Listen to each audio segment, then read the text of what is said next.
रक्षाबंधन के अवसर पर देश की रक्षा में निस्वार्थ भाव से समर्पित वीर सैनिकों के प्रति कृतज्ञता, स्नेह और सम्मान व्यक्त करने के उद्देश्य से प्रहार समाज जागृति संस्था की ओर से सैनिकों के लिए राखी या कार्यक्रम का आयोजन किया गया। संस्था की वार्षिक परंपरा के तहत 10 अगस्त 2026 को चिटनवीर सेंटर स्थित बेनियन हॉल में आयोजित इस कार्यक्रम में विभिन्न सामाजिक संस्थाओं, स्कूलों और महाविद्यालयों ने उत्साहपूर्वक सहभागिता की।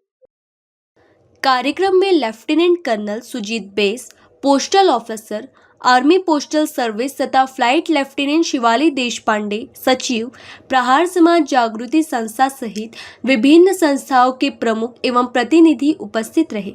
कार्यक्रम का शुभारंभ भारत माता के पूजन से हुआ। इसके बाद प्रहार वासुदेव लीला मिलिट्री स्कूल के विद्यार्थियों ने देशभक्ति एवं सांस्कृतिक प्रस्तुतियां देकर वातावरण को देशभक्ति से ओतप्रोत कर दिया।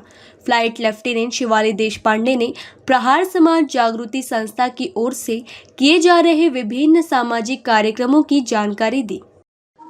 माझी संस्था प्रहार समाज जागृती संस्था दरवर्षी रक्षाबंधन च्या जवळपास आम्ही राख्या गोळा करतो आणि मुलांना हे प्रोत्साहन देतो की आपण राखी त्या व्यक्तींना बांधतो जे आपली रक्षा करतात। मग आपल्या देशाचं रक्षण कोण करतं ते सैनिक करतात आणि त्याच्यामुळे आपण सैनिकांसाठी राखी जर पाठवली तर हा खूप आपला पवित्र उपक्रम होईल आणि त्या मोटिवेशननी मुलांकडून आम्ही राख्या बनवून घेतो आणि ह्या राख्या गोळा करतो आणि ह्या राख्या आपण दरवर्षी सैनिकांना पाठवतो।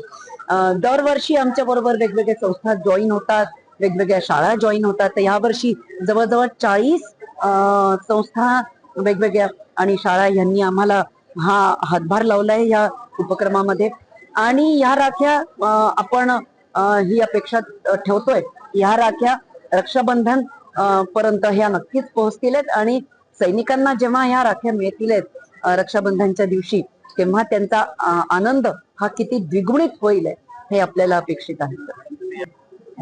सबसे पहले तो मैं धन्यवाद देना चाहता हूँ प्रहार संस्था को, जागृति मिशन संस्था को, जिन्होंने इस कार्यक्रम का आयोजन किया। उनके अंडर जितनी भी संस्थाएं थी जिन्होंने सीमा पर तैनात जवानों के लिए रक्षा सूत्र यहाँ पर दिए हैं और अपनी भावनाएं उनके साथ जोड़ी हैं ताकि वो उसी देशभक्ति और जज्बे को आगे बढ़ा सके। और मैं आशा करता हूँ कि रक्षाबंधन पर हर जवान के हाथ में जो सीमाओं पर तैनात हैं ये राखियाँ ज़रूर पहुँचेंगी और आप सबकी देश प्रेम, प्यार और सौहार्द बनाकर जो आज आपने इस कार्यक्रम का आयोजन किया है उसका मैं बहुत बहुत दिल से धन्यवाद करता हूं। और सारे सैनिक जो आपका प्यार है उसे पाएंगे और दोगुनी जोश के साथ आने वाले समय में देश की रक्षा के लिए तत्पर रहेंगे। धन्यवाद। यदि सच कहूं तो बहुत ही भावुक क्षण होता है जब वो अपने परिवार से दूर होते हैं और विशेषतः त्योहारों में संभव नहीं होता कि सबको छुट्टी मिल सके। तो जब वो दूर होते हैं और अपना देश का हर नागरिक उनका परिवार होता है, वहाँ वो देश की सुरक्षा के लिए अर्थात देश के आखिरी व्यक्ति की सुरक्षा के लिए भी बैठे हैं।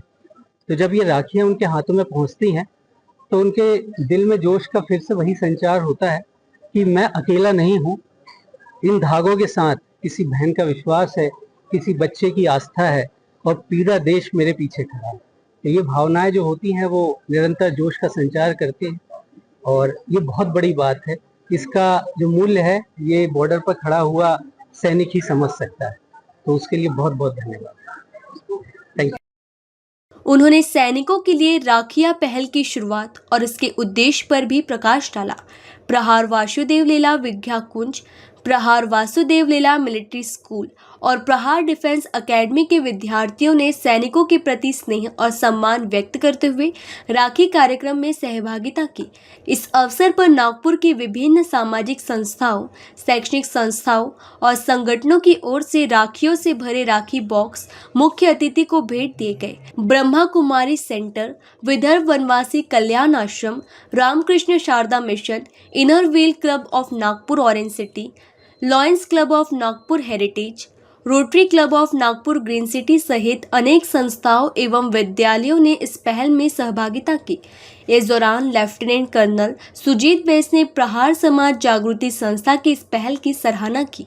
उन्होंने कहा कि देशवासियों की ओर से सैनिकों के प्रति व्यक्त किया जाने वाला प्रेम, स्नेह और सम्मान जवानों के हृदय को गहराई से छूता है। उन्होंने कार्यक्रम में सहभागी सभी संस्थाओं, विद्यालयों, विद्यार्थियों और नागरिकों के सशक्त बलों के प्रति सहयोग एवं समर्थन के लिए आभार व्यक्त किया।